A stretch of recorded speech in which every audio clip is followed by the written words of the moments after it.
Training camp's almost here and the hype train's already rolling. Fortunately, we're here to help you separate the signal from the noise. That's right. It's time for it to go on the hot seat. I'm Bob Harris, joined today by Tara Roberts, you know her from the Dear Miss Fantasy podcast, player profiler, odds checker US. Tara, thanks for being here. Thanks for having me.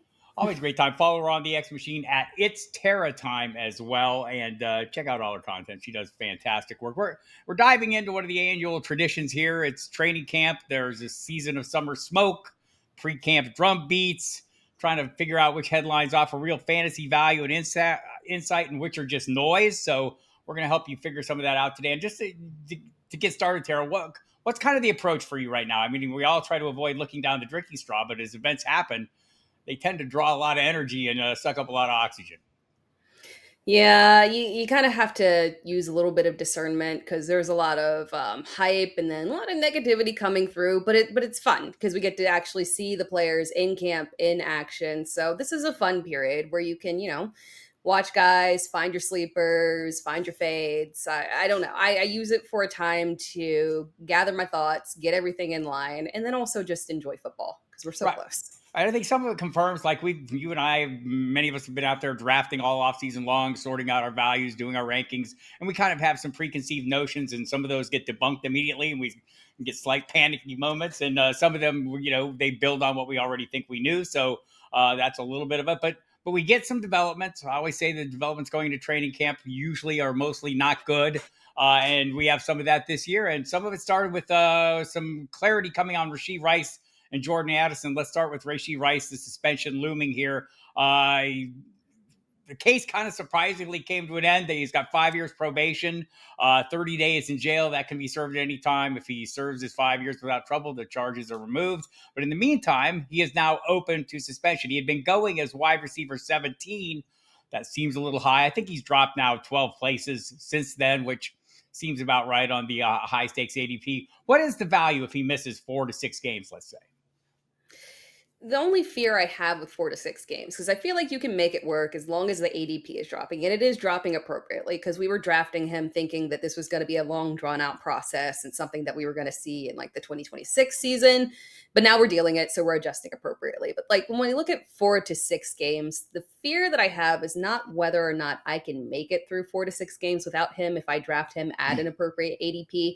The only fear I have is, can we actually trust him to stay game ready over that time period and be ready to jump right in? I want a nice transition from, especially coming off of an injury, right? We want a nice transition from training camp, preseason, season. And he's going to have this awkward gap here that makes me a little bit concerned that, is he going to be ready to go? Are we going to wind up with somebody who comes out and immediately gets a little hamstring issue or something like that? So that's the only issue that I have, because I have faith that he will come back to a hefty workload because Kansas City knows the value that he brings. And I do truly believe that they don't want to overload Travis Kelce. So workload will be fine when he gets back. I'm just concerned that, can we trust him to stay in the right place and right frame of mind? Right, and that was a big deal. And so we talked about some of those other, there are other pieces there. Xavier Worthy has been going as wide receiver 27, hasn't risen a whole lot yet. How high should he rise? And also, just for the starting point, were you in on Rice at wide receiver 17 price tag, or more in on Worthy as 27? I'm in the middle. I'm more so in on Rice. I believe he is the volume alpha that we want from a fantasy perspective, but I wasn't at wide receiver 17. I had him a little bit further back just because there's a couple of guys that I like a little bit more, but I thought it was appropriate.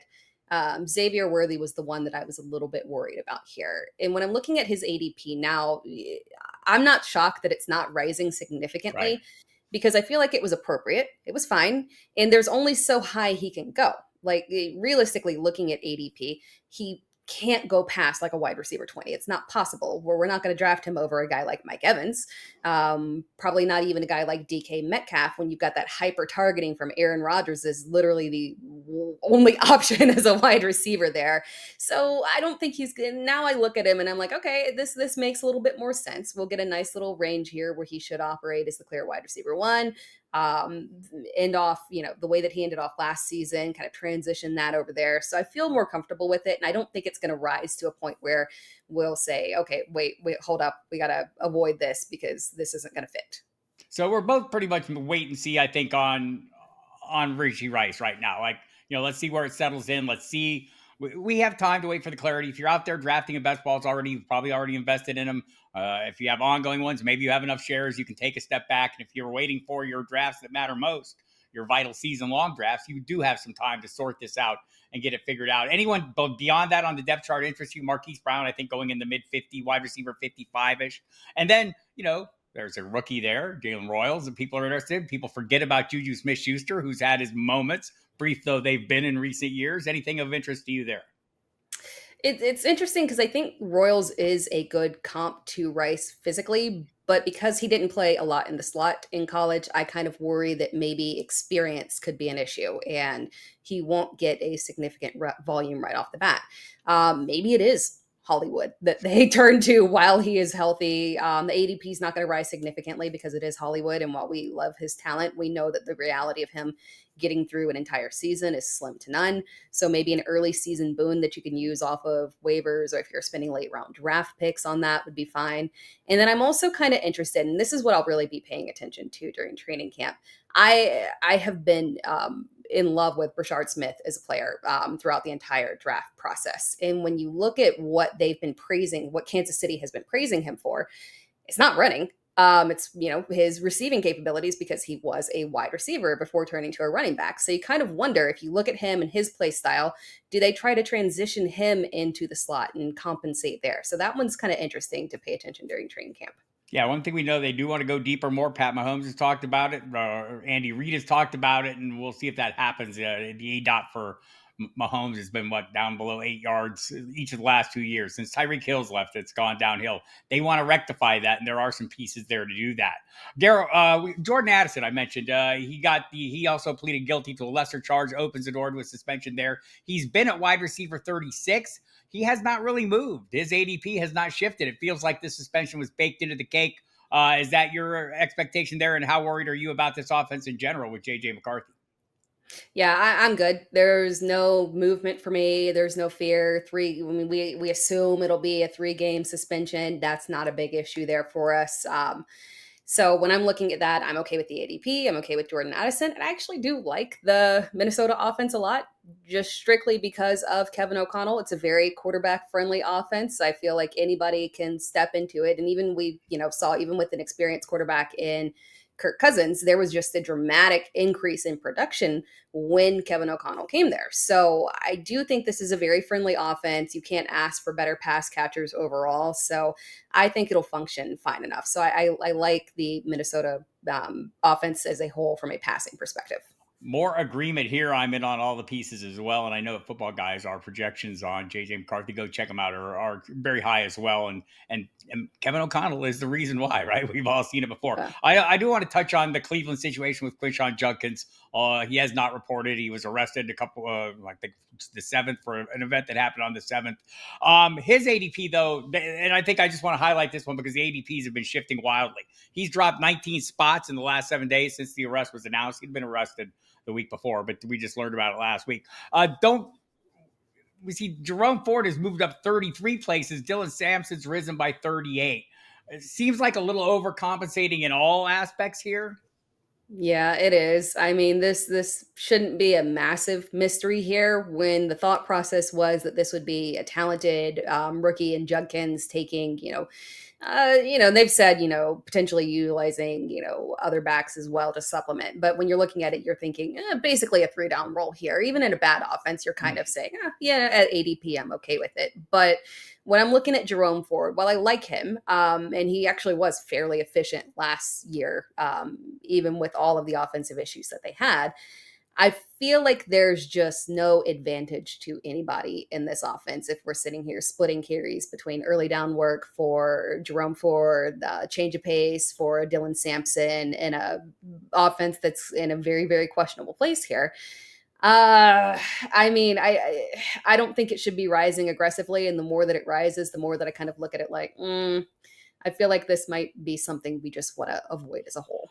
I really like Ford as like a running back 55-ish or so, somewhere in the middle of the 50s, and I think the price might rise too high. But the reporting before all this broke was that he would likely be the starter early in the season. So if you're building your roster, build it accordingly. If you're trying to mitigate for risk with other players or with Judkins, maybe Ford's an answer there. If you're waiting till later in the season for your return, maybe Judkins is still an answer if you're so disposed to still invest in players with off-field issues. Garrett Wilson. No problem investing in him, said the New York Jets. A historic deal. Sets up big expectation. He reunites with Justin Fields, his quarterback at Ohio State. Do we have legit chemistry there? Is it a trap? He's wide receiver 15. Where do you stand on all this? I'm in. And I'm in on more Jets than I should be probably, but I feel good about the direction that they're heading. I feel good about the offseason move. I feel good moves as a whole. I feel good about guys getting paid. And when I look at Garrett Wilson and Justin Fields, I know that we have our perceptions of Justin Fields as a passer. But if there's one thing he can do, it's hyper focus on his wide receiver one, because that's what he's reading, that first one right there. And that's what he's going to. Wilson has thrived off of volume. I expect that to continue here. It doesn't have to be a top of the half offense in terms of passing volume, as long as it's hyper focused on Garrett Wilson and he gets those 160 plus targets. I'm good to go on this. Love Garrett Wilson. DJ Moore, wide receiver 6, a couple years ago, his first season in Chicago with mostly Justin Fields as his quarterback, a little bit of Tyson Bagent mixed in, but I think this is a reasonable expectation. I'm with you. I think the workload, the funnel points his direction. Before we leave New York, there was another report on the Jets. Breeland Allen, I think Zach Rosenblatt from The Athletic called him the Jets' David Montgomery. This is interesting because David Montgomery last year, Jir Gibbs, running back 5, I think, over the first 14 games with Montgomery. Montgomery was running back 9 over that span. I think that's like a little bit over the top in expectations. But what are you doing with Breeland Allen as running back 54? And also, what about Breece Hall? Where are you at on him? Like, I feel like we can look at them as budget. Jahmyr Gibbs and David Montgomery, like it's not the talent Fair. comp, right? Fair. But I do believe in the offense that they're going to instill then. And again, I like the moves, the investment in the offensive line. That's big there. And this can work. Breeland Allen as the Montgomery in this role, I think it's kind of cool. And I've drafted it that way in best ball teams. Because I feel like a lot of people look at Breeland Allen towards the end of last season and they feel like he fell off. And that was just the Jets. First of all, they were a mess. They were a coaching mess, the entire thing. I don't think you can base anyone's play time off of what that part-time regime was doing. This is a new grouping, and Breeland Allen does fit the role of what they would want to do in terms of splitting that backfield into a highly effective committee. So I like it. I'm also in on Breece Hall. I think when you look at the volume that he was able to do last year in a bad situation, offensively and offensive line and whatnot, we're talking about a guy that was a mid-tier RB2. And we're having to draft him as at best, low-end RB1, high-end RB2. It's not a drop-off there. I'm good with him as he is. Yeah, I'm not as in on Hall. I have been in on Allen at his cost, and this does nothing to scare me off that. The fear would be that the cost rises based on this news. That's something to watch for. But if you're looking for drum beats and things that look like they're real more so than smoke, this seems like a real thing with the entire coaching staff, essentially. The key players, Aaron Glenn, the head coach, and Tanner Enstrad, the offensive coordinator, coming from the Detroit Lions. So we'll expect that. Terry McLaurin, contract uncertainty. He's not sure if he's going to show up for camp. He's been wanting a new deal. There's been no recent talks. That's a little bit of concern for me. He's been going as wide receiver 22. Should we be worried? I don't know if he will, and obviously it's a personal thing, but I don't know if a holdout is very realistic for him when you look at the team as a whole. That would be a giant dagger to a team who was with a rookie quarterback on the precipice of being able to make a Super Bowl. They need him. He's critical to the team. I hope and believe they're going to figure something out. I don't think that a holdout is really at risk here. Maybe things will fold at the last minute, but I'm drafting this as It's okay. He is going to play this year. We don't need to worry about that. And I think his ADP is fine. It didn't overcorrect from the success that he had last year because there's still a lot of skepticism in there from what I'm seeing in general from people. So at cost, it's still perfectly fine. Yeah, I'm kind of with you on this one. I do feel like the Commanders, when they paid Debo Samuel $1 million a year more this year than they uh, paid Terry McLaurin. They probably realized at some point Terry McLaurin might want a little more than Debo Samuel, probably baked into the cake there. And look, they're a competent team. They have a rookie quarterback, an ascendant talent on the rookie deal. This is the time to pay some guys. It doesn't sound like McLaurin wants to break the bank. Maybe hit that $30 million a year. It's his age 30 season, his last chance at a big contract. So I'm not worried about the trade talk either. I'm expecting this one to get sorted out. Joan Jennings would like a trade or a new deal. He just got to deal with the year before last. But we've got issues there. Brandon Ayuk, Ricky Pearsall, both open on PUP. We don't know how bad Pearsall is. Seems like it's a minor issue, hamstring that he picked up in OTAs. But for Ayuk, we don't know if he'll be available to start the season. Joan Jennings has been going as like wide receiver 38. I feel like he's been a huge steal for me in pretty much every draft, maybe one of my most rostered players. We can go back to that week 3, the second highest output by a wide receiver in fantasy last year against the Rams. I think 40, nearly 50 points. What are your expectations for this situation playing out? Again, the 49ers have the money. All the air extensions, kick in next year, including Brock Purdy's. This is the year they could pay up a little bit if they wanted to. They could. Maybe they give him a little bump. I don't know that Jennings has the leverage, even though it does appear that, you're looking at it, you would think, okay, he has all the leverage because they don't have healthy receivers. He is the only one. But at the same time, I kind of feel like we understand that last year was a strong year for him. We're getting good value on him this year, but I don't know if he has warranted some kind of massive pay upgrade. So Right. they should be able to work something out because it's not like he's sitting here. He's not Terry McLaurin, and he's not going to be asking for Terry McLaurin money here. So I don't really think there's going to be any problem here in terms of him participating in the season. The Ricky Pearsall portion is interesting for me because I like both of them at their ADP. Me too. My preference is Pearsall. Or has been Pearsall throughout the offseason, just because I do think that he is more of the volume type of receiver. And when Brandon Ayuk eventually comes back at some point, maybe mid-season is what I'm thinking, I think that would more so affect Joan Jennings' volume versus Ricky Pearsall. Only problem is that I am highly skeptical of hamstrings in the preseason. If he had not gone on to the PUP and had immediately been able to participate, I would have been like, okay, maybe it's a non-issue. But I feel like we've seen too many people come into preseason and training camp with hamstring injuries, and it just lingers or reoccurs in season, and it's a nightmare. So that's the only minor issue I have there. Yeah, I'm kind of with you on this. Like, I feel like the late season run for Pearsall was super impressive, and like I'm wanting to invest in it. I want to do it at the right price. I think the price has been okay up to this point. Maybe Brandon Ayuk is the guy that I'll end up investing the most now that he is the cheapest piece of the puzzle. And there's been a little more optimism whether he opens the season available or not.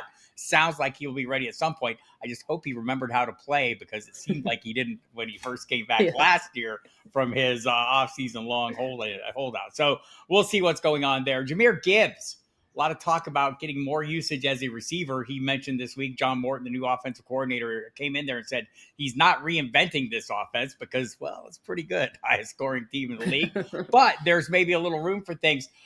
I feel like, so for starters, we're already drafting someone nearly at his perceived ceiling. So is the talk like this something you would consider real value? Is it add real value, or is it just kind of overhyped because we just all want to hear positive things about players we're already drafting?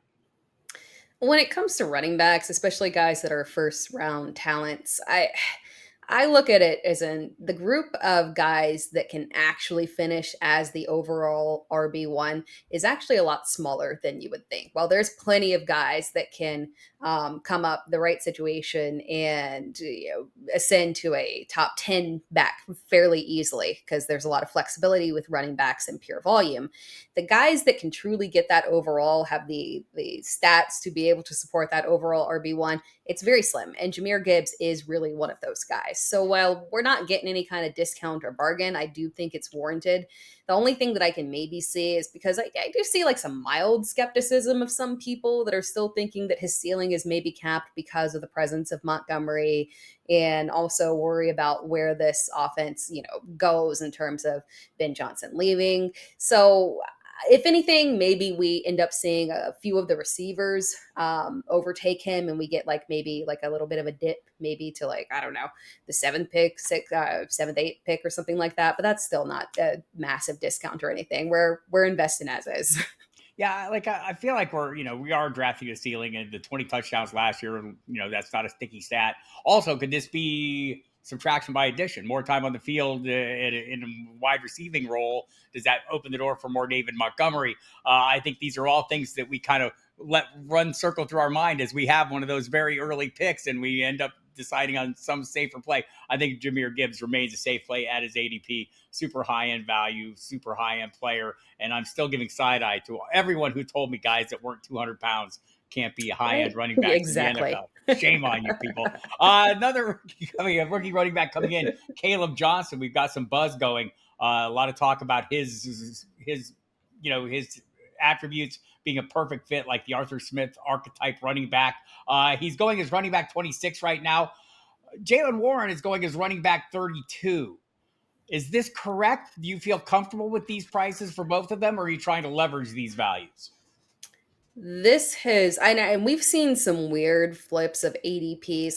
Like Chase Brown and Zach Moss was one last year that kind of flipped back and forth. But this one is one of the more peculiar ones that I've seen in drafts.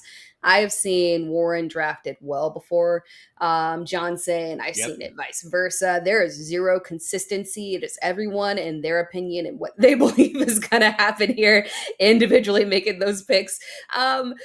This is one where I'm middle of the road on this one. I don't have a hard stance because on one end, I don't trust Arthur Smith in the volume that he will give significantly to a rookie, just from the perplexing increased usage of Tyler Algier with Bijan Robinson. Like that was a wee bit traumatizing. And so I struggle to see where we get Caleb Johnson, full speed ahead, 3 down back, bye-bye Jaylen Warren. Right. At the same time, when I look at the RB dead zone, and it's so ugly and I hate it, and I've been doing more robust RB than I would like to this year. There's very few dead zone backs, like late dead zone backs, that I like. But Johnson is one of the ones that I'm willing to take a chance on, just because I feel like as long as the ADP doesn't aggressively rise anymore, once we get to redraft leagues, I think we might chill out a little bit and we can get some decent value there. But when I'm looking at the dead zone, that he's one of the ones where I can at least say I could justify and see where he has the talent to overcome and, produce at a RB1 level. But this is just such a weird situation where I look at those backs and I'm like, I've got to fall into a weird situation to draft either one of them. It is a couple of points here. I had a really successful high stakes player DM me last night to say, man, you find yourself going heavy running back early more this year? And I do, right? I think a lot of us do. And we talked about it a little bit. He was doing that. On Warren, he is wide receiver or running back 25 on the Football Guys projections. Johnson is running back 36 on those projections. So if you're playing that leverage game, Warren is the right answer there. And we'll see what Caleb Johnson is. Look, it's a better offensive line or an improving offensive line. It's a better quarterback, I would expect, play this year. So maybe that helps the running game a little bit more. But for right now, I want the playmaking piece. To me, that seems like Warren, and the price works out for me. They're close enough. You can pick your poison, people. But I'm going to go with Warren. I'm with Tara on this one. So Stefon Diggs avoids the pup list. There's been talk. Albert Breer reported this late last week that he expects Diggs to be ready to go week 1. Seems like he's on his way there. If that's true, is Diggs ADP? He's wide receiver 41, a super great value. I fear he is a steal. I was skeptical. I did think he would be on the pup. He looked like he was having a good time this offseason and that rehab was not on the mind. But here he is. He looks like he's going to be ready to go. I'm okay with the ADP because I feel like it's enough of a discount. I will say, because I've defended Stefon Diggs and his back half of the season drops in production that we've seen. consistently since 2022. I do feel like, unfortunately, this is just him at this point. That it is he's fine to get off to a hot start, and then he will, just teeter off as the season goes. I don't see it turning around this year. What I will say is that for the value that you're drafting him, maybe this is a situation where you draft, you take advantage of it, and then you dangle him out there as a little trade carrot, knowing that more than likely he will drop off in the back half of the season. Hasn't finished, I think, from 2017 to 2023. He's been a wide receiver 2 or better. I think he had 5 wide receiver 1 years. He was heading for a good season last year before the ACL, but yeah, changing circumstances. I think this is a case where I'm comfortable only because he's dirt cheap. If I get him as my wide receiver 4, and I think I'm going to get some better than that weeks, especially in best ball, but even in season long. Naji Harris opens on the non-football injury list in Los Angeles. Omari and Hampton. He'd been going as running back 16, Tara. I felt like that was a little high. I feel like it's less a little high right now, but I'm afraid he's going to rise, and I'm still not going to get any shares. What do you feel about him in terms of the scheme fit? Look, they're going to be run heavy. He's a big bruising back. This team's great. How are you playing the Chargers backfield? I'm 100% on the train of thought with you. I felt like the ADP was just way too aggressive. It's sitting there rising over people that that have the backfield as a whole to themselves. It just didn't make a lot of sense to me, especially when we had Hampton himself talking about that, this duo, this backfield. The way that they've been speaking and our thought process in terms of how this offense would operate is that they would in fact be using multiple running backs. And Naji Harris, for what anybody feels about him, and we can all acknowledge, man, like objectively, Hampton is the more talented back. He will have the more juice, the more explosive plays, 100%. But at the end of the day, Harris is one of those guys, I think, that coaches just like. You know what you're getting. He's Right. reliable. Super consistent. Yeah, just so consistent here. So he will always have a place in terms of volume. Now you've got this injury, and we've got, there's ambiguity around it. They can say, he'll be ready, but, truly, how much do we actually know about what will and won't be? As long as it doesn't rise the ADP for Hampton, okay. But I worry that it is going to rise, and it's going to get a bit more aggressive than it should. Yeah, I think Najee Harris has been going as running back 35 compared to that running back 16. I don't know that I have a lot of shares in Najee Harris, and this is unusual. I usually support all the Harrises every opportunity I get. But in this case, there's just the ambiguity there. I'm just not sure. Maybe Hampton's better than I think. Maybe I'm overlooking this. I don't like his price. And I wish Najee was a little bit lower. So we'll watch how this plays out. We need to see what the deal is with Najee's eye, the incident on the 4th of July. We still don't know. Nobody's really seen him, or the public at least doesn't know what's going on. So we'll have to figure that out. Another Harris. Kudos to the Chargers for cornering the market on all the Harrises. Rookie receiver Trey Harris out of Ole Miss. Mike Williams retires. Daniel Popper from The Athletic thinks that Trey Harris, that clears the path for him to move into starting lineup. Are you buying into that? And does it really matter in this offense from a fantasy perspective?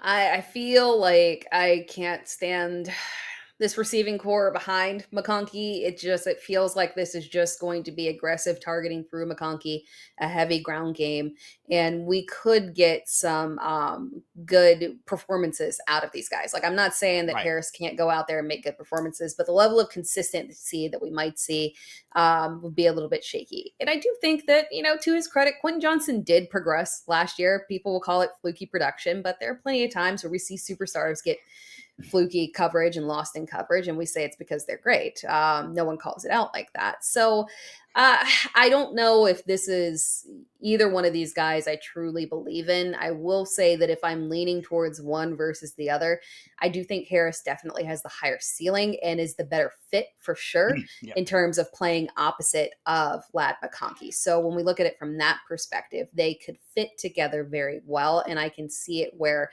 he can overcome and surpass. Yeah, I feel like this offense, and we've reported on this Football Guys. Jason Woods talked about it a lot. Matt Waldman also has mentioned it. But you go back over time, Greg Roman offenses, especially when he's working for Jim Harbaugh, it has been a single receiver. This time it seems to be the child prodigy, Ladd McConkey. We're drafting him like that. He's like a tail end wide receiver 1. We are convinced he's the thing. And if he's that, I can't see Harris or Quentin Johnston being more than red zone options. And heck, maybe Rondé Gadsden too. Yeah. Somebody else Popper's really high on. The rookie tight end cuts into those looks. Javonte Williams, is he going to lead the Dallas running back room? We heard a former coach, my friend Marcus Mosher, reported on it this week for Locked On Cowboys, that Jaden Blue is borderline lazy. I don't know. To me, Jaden Blue is the sub 200-pound running back, the different piece in this. I'm fine with shares of all of them. I probably have more Javonte Williams. I think they're all priced right. But do you buy into this? What should be a run heavier offense? Are they capable of Yeah. it behind Javonte Williams? It's interesting. I do know they want to be a little bit more run heavy. What I will say is that I do think when I look across, bad offensive lines that, made investments in the offseason or didn't make enough investments in the offseason, I feel like Dallas is really on the right path, and that this could be something that maybe starts off a little questionable, but progresses well towards midseason and finishes off strong. So that one's not a concern for me. I think they'll be able to pull that together, and somebody will be able to provide production. I am on the Javonte side here, just because, again, when we're looking at Jaden Blue, and I did read that from Marcus, that was really good insight there, and it just kind of confirmed what I was thinking, that, Jaden Blue it's more of a pipe dream that he could be something highly productive in this offense. If things pull together in the right way for him, sure. But I just don't see a scenario where he takes over this backfield and is the lead back. If anything, I feel like we would get to a point where, if Javonte is truly struggling, and I just don't believe in Miles Sanders whatsoever, I think he's just cooked at this point, that maybe it gets to a point where they're muddling this together in a committee form. Maybe they even pull in Phil Maffa for a big body perspective to do short yardage and goal line work. And Jaden Blue has more upside from a receiving perspective, but still not really enough to kind of pass him over that low end RB2. So I'm leaning into Javonte. It's his job to lose from that perspective. Yeah, I mentioned Jason Wood, head of our projections team of football guys. He's all in on this Schottenheimer offense going run heavier. They bring in Clayton Adams, formerly offensive line coach for the Cardinals, did a great job there with the rushing attack as well as his offensive coordinator. And you mentioned the upgrades. So I have more Williams. I have hit the blue pipe a couple times, so I'm not going to lie. Not going to lie. One of these things is not like the other, and it is Jaden Blue. Shiftier, faster, smaller. In Indianapolis, let's close it out with this one. I don't know. Should we even care? Anthony Richardson trending towards a training camp return. I know the owner today said that, she felt like there's still time for him to turn into the thing they drafted him to be. The battle with Daniel Jones, is it a real thing? Also, should we even care? It's real. It's real, and we do have to care. Unfortunately, I know we don't want to. I don't want to, but we have to. Whoever wins this job immediately has low-end QB1 upside on a weekly basis. It is what it is. They both can run. We know what Anthony Richardson can provide. We know that Daniel Jones has the sneaky running upside as well. And there's enough weapons in this offense if they can figure out how to accurately target these guys or utilize their preferences, like Anthony Richardson. I don't know if he'll ever be good short and over the middle, but boy, can he hit the talent deep, and he's got multiple options for that.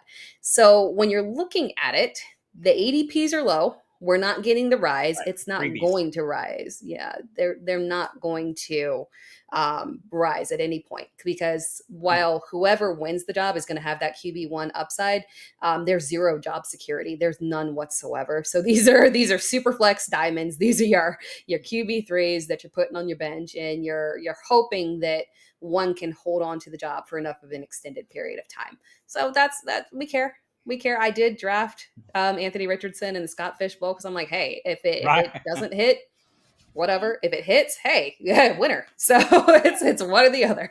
I think that's the case to be made. So says Tara Roberts. I tend to agree with pretty much all that. Everyone knows I've been a big Anthony Richardson backer. I'm less so now, but still, all the things that we talked about him in the past being in that huge playmaking threat, he still has those physical attributes and that talent. If he can put it all together and stay on the field at some point, it'll be interesting. We know Daniel Jones can get the job done to a degree, so everyone should take it into stride. And I think the perfect phrase there was Superflex Diamonds might be the thing that you're waiting for somebody to come out of nowhere for you and save your Superflex team. One of them would be likely to do it. All right, Tara, if there's one storyline from this whole bunch you're the most invested in, which one is it? I'm ashamed to say it's the Chiefs and Rasheed Rice storyline. I'm more invested in the Chiefs across the board than I should. I mean, we throw a little Jordan Addison. I've got an Addison Rasheed Rice dynasty team. That'll be fun. But it's critical because how we draft these players, particularly from the Chiefs, it's going to make or break you because they're all high value pieces. And you're trying to figure out: do you wait for Rasheed Rice? Do you draft Worthy high? And what if he doesn't meet expectations and he fades in the latter half of the season when Rice is back? Is Hollywood going to actually finally have his Will Fuller type of season? Like, there's so many different routes that we can go here. So this is the one that I care about the most. All right. Anything you care about, I think is worth noting, and any fantasy viewers out there should feel the same. You can follow Tara Roberts at It's Tara Time on the X and find all her work there. The Dear Miss Fantasy podcast, the Odds Checker US, doing great stuff there as well. Catch her often on the Football Diehard Show on Sirius XM Fantasy Sports Radio, and sometimes on the Hot Seat. Before we go, don't forget the Football Guys daily email updates up and running. Get it for free. The biggest stories in football summarized, explained, and sent to your inbox every single day by Joe Bryant. Get them from Cecil, Lammy, me, Sigmund Bloom, Dave Kluge chipping in as well. So check all that out and come back next week for another episode of On the Hot Seat.